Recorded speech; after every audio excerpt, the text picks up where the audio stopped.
Listening Library presents Stranger Things Season 2, The Junior Novelization by Matthew J. Gilbert. Read for you by Michael Crouch. October 28th, 1984. Halloween was a few days away, and yet there were people wearing masks in Pittsburgh that night. One of them, a girl with a kitty cat mask, was waiting in a van for her friends.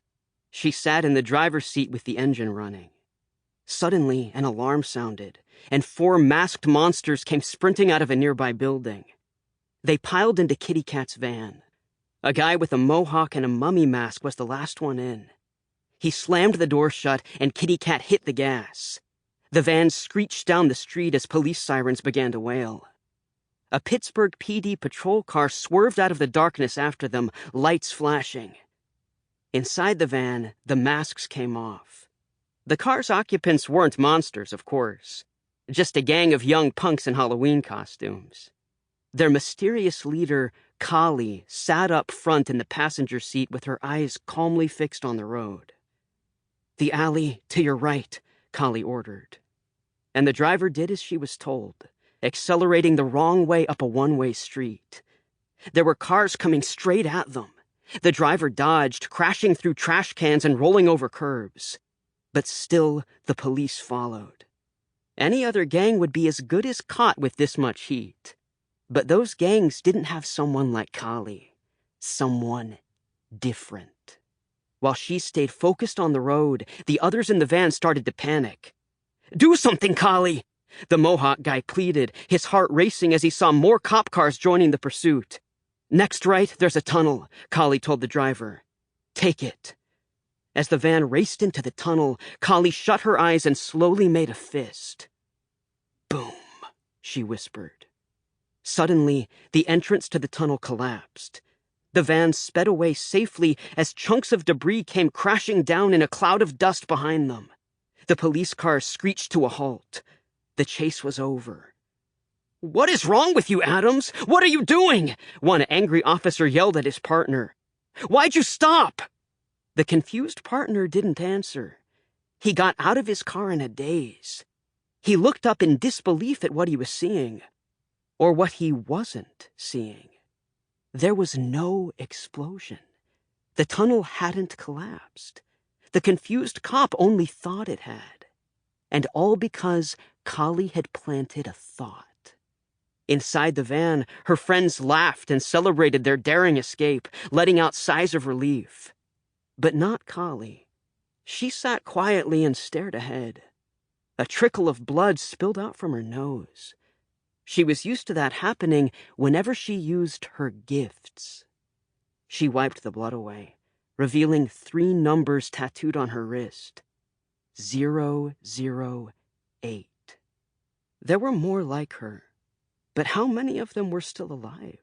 How many of them were out there in the world making strange things happen? There was no way to be sure, but still, Kali felt like the only one. Chapter 1. Mad Max. An eerie glow could be seen on the streets of Hawkins, Indiana. Most people put up a few fake cobwebs, but the Henderson house was lit up by glowing gravestones and plastic ghosts. One illuminated window caught the shadow of a running figure. This shadow wasn't part of the Halloween display. It was 13-year-old Dustin Henderson, searching for spare change to spend at the arcade. "Another stupid penny!" Dustin scoffed. He tossed it over his shoulder without looking. A cat whined in the background. "Dusty, watch it!" his mom said, clutching the orange cat to her chest. "You almost hit Muse." Dustin was unfazed. "Can I check under your cushions? Mom, please, it's an emergency." Dustin's mom reluctantly agreed and stood up from her recliner. Dustin searched the cushion and pulled up 2 shiny quarters. His eyes lit up. "Love you, Mom." He didn't wait for her response. He rushed past her to his room and wired up his trusty walkie-talkie. "Lucas, do you copy? I've got 4 quarters. What's your haul? Lucas Sinclair, one of Dustin's best friends, answered back on his radio. Take your puny haul and multiply it by 5. How? While you were scrounging around like a bum, I mowed Old Man Humphrey's lawn. Dustin's jaw dropped. Old Man Humphrey's got that kind of cash? Just call Mike already, Lucas said. You call Mike. I have to go take a shower from doing real work, like a man. Over and out. Dustin switched frequencies. Mike, do you copy? A few houses away, Mike Wheeler heard Dustin's voice come over the radio, but he didn't seem happy about it. Truth was, Mike wasn't happy about much these days. He was sulking in his basement, sitting alone in a blanket fort he'd made almost a year ago, missing her. He knew if he didn't answer, Dustin would just keep repeating himself. Mike drew a weary breath and responded. Yeah, I copy. Lucas and I have $6 total. What's your haul? Mike had completely forgotten the plan. Shoot, I don't know yet. What do you mean you don't know yet? Just hold on. Call Will. Mike ran upstairs and began to do a little digging of his own. He snuck into his big sister Nancy's room, found her pink piggy bank, and turned it upside down. Coins came spilling out. What the heck are you doing? Mike turned to see Nancy standing in the doorway. He'd been caught red-handed. I'll pay you back, he promised. Mike shoved the coins into his pockets and rushed past her. Bye! Mike, get back here! Nancy yelled. She chased him down the stairs and through the kitchen, where their parents were making dinner. Mike raced past them, ignoring their reminders that there was no running in the house. Nancy chased after him, but Mike was too fast. She watched him scoop up his bike and pedal into the darkness. A brand new neon sign spun over downtown Hawkins, glowing like a beacon in the night. The Palace Arcade. Mike, Lucas, and Dustin rode up together, coins jangling in their pockets. Familiar faces were waiting for them in the parking lot. Joyce Byers waved to the boys as she dropped her son Will off for a night of fun and video games.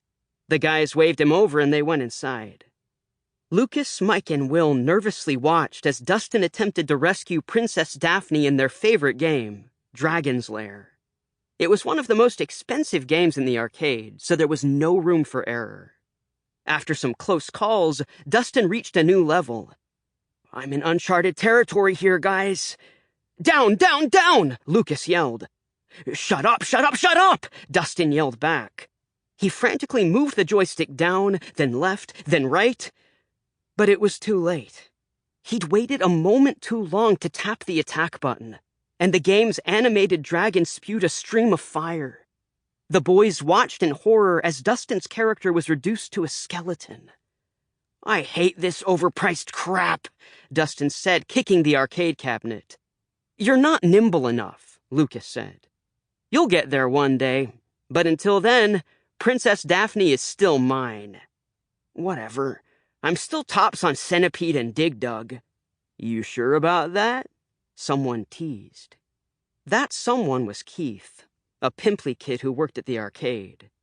Sure about what? Dustin asked him, quickly realizing it could only mean one thing. His high score was in trouble. He rushed over to the Dig Dug cabinet. No, no, no, no, no!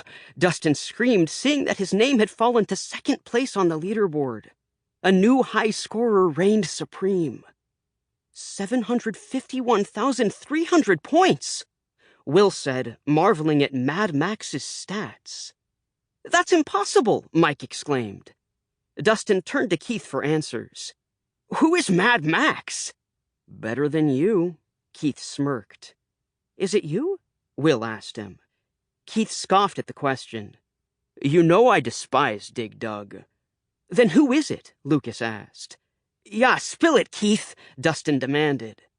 Keith thought it over, seeing an opportunity here. You want information? Then I need something in return. He slyly looked over at Mike. Like many guys his age, Keith had a crush on Mike's sister, Nancy. Will, Dustin... Sample complete. Ready to continue?